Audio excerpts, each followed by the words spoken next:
हमारे सभी व्यूअर्स को बहुत बहुत जय जय श्री सीताराम। देखिए, एक सबसे बड़ा प्रश्न ये होता है कि हम निरंतर हनुमान चालीसा का पाठ कर रहे हैं, लेकिन परिणाम शून्य। शून्य का अर्थ ये है कि किसी ना किसी उम्मीद को लेकर इस पूंजीवादी युग में लोग हनुमान जी का नाम लेते हैं। कोई ये सोचता है कि भाई मैं एक बार अमीर बन गया तो मैं सब कुछ सेट कर लूँगा, अपनी फैमिली सेट हो जाएगी, नाते रिश्तेदार सब सेट हो जाएंगे, पास पड़ोस में अच्छा सा नाम हो जाएगा, बड़ा सा मकान बना लेंगे, बड़ी सी गाड़ी ले लेंगे। या कुछ लोग सिर्फ इसलिए करते हैं कि भाई रिश्तों में थोड़ी कड़वाहट आ रही होती है, गृहस्थी बिखर रही होती है, बच्चे पढ़ाई की तरफ ध्यान नहीं दे रहे होते, उनके अंदर संस्कारों की कमी हो रही होती है। और ऐसा भी नहीं है कि लोग इस बात से अवगत नहीं है कि कई बार उन्होंने ये नोटिस किया है कि कई बार अगर आप भी आस पड़ोस में जो हनुमान चालीसा का पाठ करते होंगे, उन्होंने बताया भी होगा कि भाई मैं हनुमान चालीसा का पाठ करता था, मुझे लाभ होता था, लेकिन कुछ दिनों के बाद में जब लाभ होना शुरू हो गया, मतलब हमारा सपना पूरा हो गया, हमने हनुमान चालीसा पढ़नी छोड़ दी। अब मैं इस बात को बताने से पहले छोटी सी आपसे कथा शेयर करूंगा। कथा कुछ इस तरीके से है कि एक गांव में एक आदमी रहा करता था। वह गरीब था और गरीबी के कारण उस घर के सदस्यों को भरपेट खाना तक नहीं मिल पाता था। वह आपस में झगड़ा करते थे रोटी के लिए। यह देखकर वो आदमी जो था वो काफी उद्विग्न हो गया। वह चाहता था कि वह अपने माता पिता की सेवा करे, जो वृद्ध माता पिता हैं, अपने भाई बहनों को अच्छे से खाना खिलाएं, वो अच्छे से वो कपड़े पहने। लेकिन वो जिस तरीके से उन्हें चलाना चाहता था, वो ये कहता था कि भाई आज हमारा बुरा समय है, इसे हम जैसे हिल मिलकर अगर काट लेंगे तो हमारा अच्छा समय भी आ जाएगा अगर हम मेहनत करेंगे। लेकिन कोई समझने के लिए तैयार नहीं था।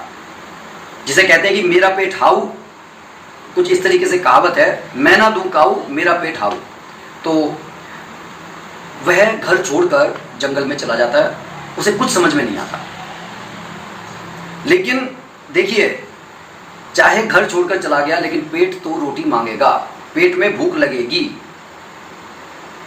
ये भूख, इसीलिए साधु संत कहते हैं भाई अगर आपका मन कहीं पर व्यथित है और उसको शांत करना है तो सबसे पहले पेट को रोटी देना बंद कर दो, दिमाग अपने आप सही हो जाएगा। जो हमारे यहाँ पर इतनी परंपराएं हैं व्रत रखने की, भूखा पेट रहने की, क्योंकि भूखा पेट रहने से सही मायने में हमारे जो इंद्रियां हैं वो अंदर सिकुड़ जाती हैं, हमारे नेत्र अंदर चले जाते हैं। हम अपने अंतर मन में झांकने के लिए स्वयं को तैयार कर लेते हैं, क्योंकि वहां पर सच्चाई में परम पिता परमात्मा के दर्शन हो जाते हैं। अब वह जंगल में भटक रहा है और भूख भी लग रही है, ठीक है, कुछ फल फ्रूट मिला, उसने खा लिया, लेकिन उसने कहा ऐसे जिंदगी गुजारी नहीं जाएगी। आखिरकार उसने देखा कि उस जंगल में एक संत बैठे हैं और बिल्कुल निर्विचार भाव से वे अपनी समाधि लगाए बैठे हैं।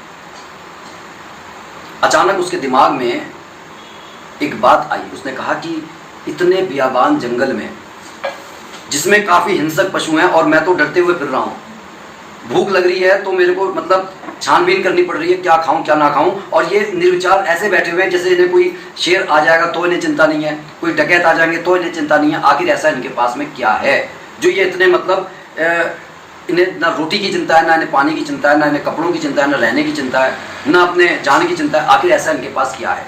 जब उसके मन में ये विचार आया तो वो उनके पास में गया। उनकी तंद्रा भंग हुई, वो मुस्कुराए। उन्होंने कहा, गरीबी ने तेरे को यहाँ जंगल में धक्का मारकर फेंक दिया है या खुद आ गया है?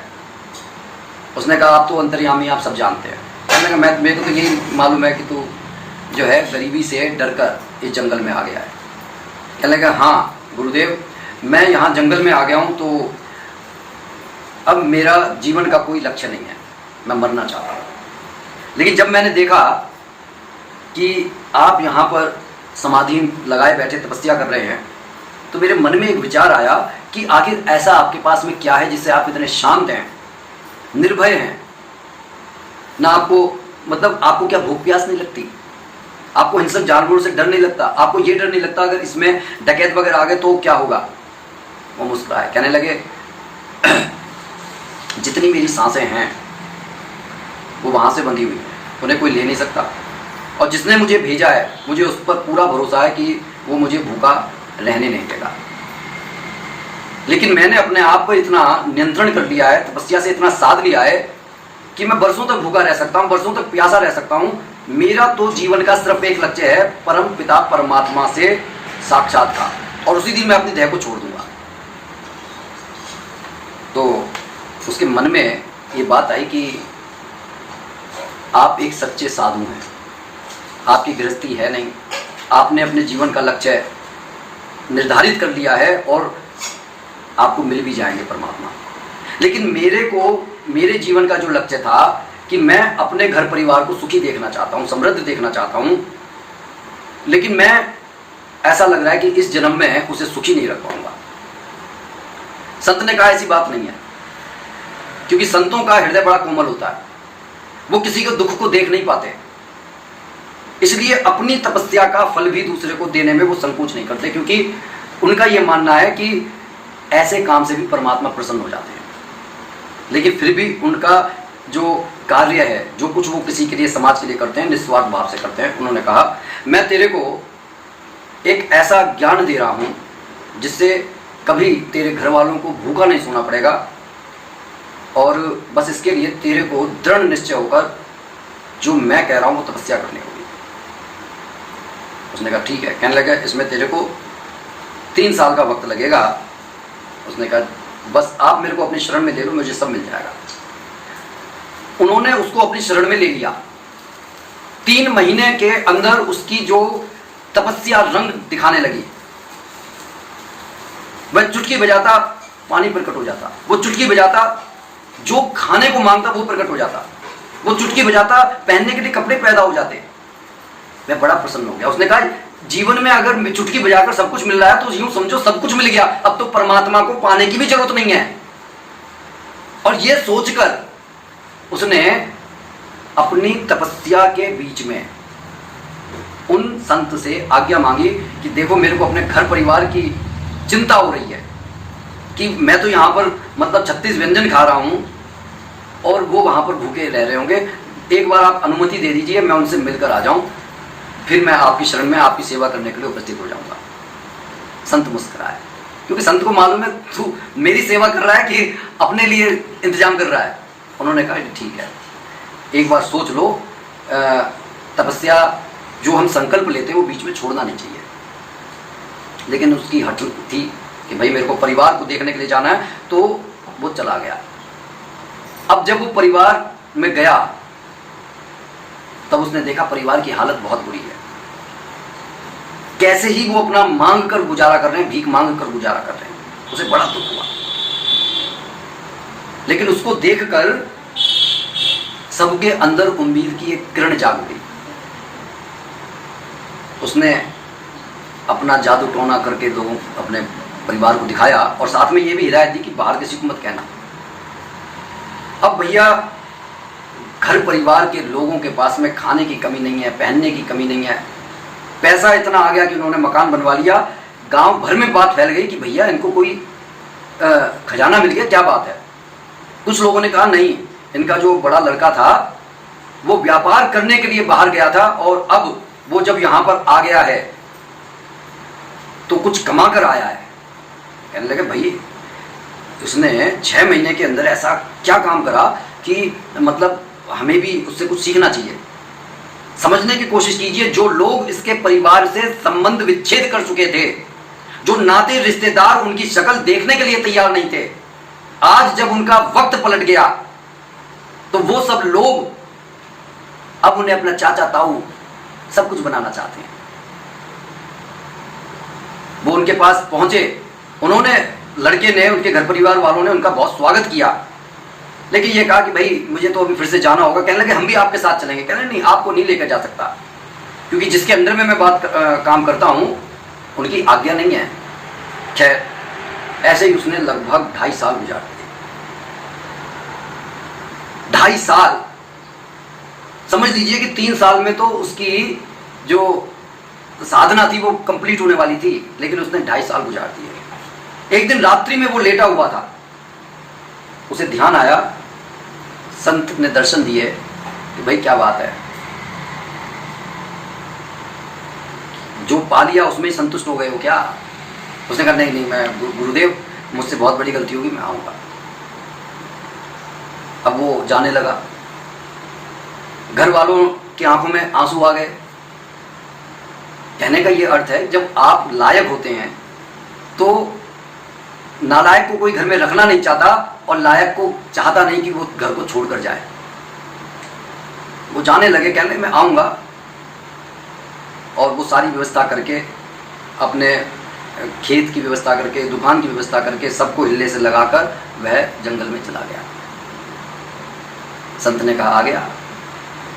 हाँ गुरुदेव मैं आ गया।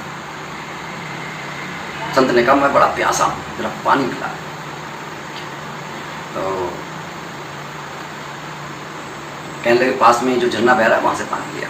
कहने आप कैसी बात करते हो, आप ही की दी हुई सिद्धियां हैं, अभी चुटकी बजाता हूँ पानी आ जाएगा। उसने चुटकी बजाई, पानी नहीं आया। संत मुस्कुराए। कहने लगा तू भूखा भी होगा? कहने लगे हाँ लाओ मैं आपके लिए और अपने अभी द्वार से खाने पाने का इंतजाम करता हूँ। तो चुटकी बजाय, कुछ नहीं हुआ। संत ने कहा इतने दिनों 2.5 साल अपने घर परिवार के साथ रहते हुए कभी ये ख्याल आया कि जिस साधना के बल पर तुमने अपने घर परिवार को स्थायित्व दिया, खाने पीने की पूर्ति की, कभी उस साधना के बारे में तुमने सोचा? उस शक्ति के बारे में कभी सोचा? उसको कभी एक छींट भी दी? उसे अपनी गलती का एहसास हुआ। उसे यह मालूम पड़ा कि जिस संकल्प को लेकर हम चलते हैं उसकी क्या उपयोगिता होती है। इस समाज में जो व्यक्ति बार बार अपनी जबान बदल देता है उसकी कोई उपयोगिता नहीं होती, लेकिन जो अपनी जबान पर स्थिर रहता है उसे सदियां याद रखती हैं। उसने दृढ़ संकल्प होकर कि 3 वर्ष के चाहे 10 साल लग जाए, मैं ये साधना कंप्लीट किए बिना कहीं नहीं जाऊंगा, मैं गुरु की शरण में रहूंगा। इसीलिए यह भी कहा जाता है कि जो सच्चे गुरु होते हैं, जो उनकी शरण में एक बार चले जाते हैं तो हमारे जीवन का कल्याण होना ही होना है। लेकिन अपनी उम्मीदों, अपने सपनों को पूरा करके जो अपने गुरु को भूल जाता है, वो ये भी समझ ले कि वो सिद्धियां जो उस गुरु के बदौलत आती हैं,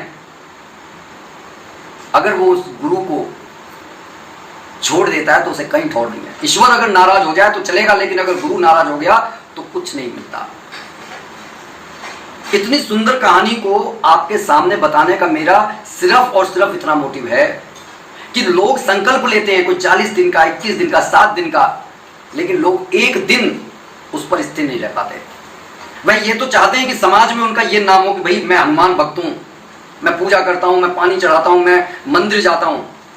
लेकिन उनके मन में एक भावना ये भी रहती है कि भाई बस लोगों में मेरा नाम हो जाए, मैं चाहे सोकर मैं 10 बजे उठूं, चाहे मैं पूरी रात मोबाइल चलाऊं, लेकिन लोग ये माने कि भैया मेरे से बड़ा हनुमान भक्त इस पूरे क्षेत्र में कोई नहीं है। लेकिन आप सोचकर देखिए कि बागेश्वर धाम सरकार ऐसे ही नहीं बन गए, नीम करोली बाबा ऐसे ही नहीं बन गए, प्रेमानंद महाराज जी ऐसे ही नहीं बन गए, सियाराम महाराज जी ऐसे ही नहीं बन गए। बनने के पीछे इनके जीवन के अतीत में अगर आप झांकेंगे तो आप ये देखेंगे कि इन्होंने बहुत साधना की है, तपस्या की है, तब जाकर आज उन्हें ये जमाना पहचानता है। मेरे को मालूम है कि यहां पर बात अपनी पहचान बनाने की नहीं है, बात सिर्फ इतनी है कि हम अपने घर परिवार के लिए सहूलियतें इकट्ठा कर सकें, हमारे घर परिवार में कलह ना हो, किसी के सामने हमारे को हाथ ना फैलाना पड़े। तो सिर्फ और सिर्फ पूरा मन लगाकर आप हनुमान जी की शरण में चले जाइए, तामसिक विचारों को दूर कर दीजिए, तामसिक खान पान को दूर कर दीजिए, जो भगवान को नहीं मानता उनमें उठ बैठ को बंद कर दीजिए। अगर इसमें थोड़ी बहुत हानि भी होती है तो आप ये मान लीजिए उस हानि को पूरा करने वाले वो महाबली हनुमान जी हैं, वो किसी ना किसी माध्यम से आपके उस हानि को पूरा कर देंगे। बस अपने मन में एक बार सच्चे विश्वास के साथ ये कहिए कि अब मैं आपकी शरण में हूं और मैं ये संकल्प लेता हूं कि जीवन भर आपकी शरण में रहूंगा। मैंने बहुत दुख भोग लिए आपसे दूर रहकर, लेकिन अब चाहे मैं सुखी रहूं चाहे दुखी रहूंगा तो आपके चरणों में रहूंगा। इतना विचार करने के बाद में आप पूरी तरीके से महाबली हनुमान जी को स्वयं को सौंप दें। फिर देखिए कैसे हनुमान चालीसा सिद्ध नहीं होती, सुंदरकांड सिद्ध नहीं होता, लेकिन बात सारी संकल्प की है कि संकल्प को अगर बीच में तोड़ा फिर मिलना कुछ नहीं है। तो बात अच्छी लगी हो तो कमेंट जरूर कीजिएगा, लाइक शेयर कमेंट करके इस चैनल पर अगर नए हैं तो कृपया सब्सक्राइब कर लें। बोलिए जय जय श्री सीताराम।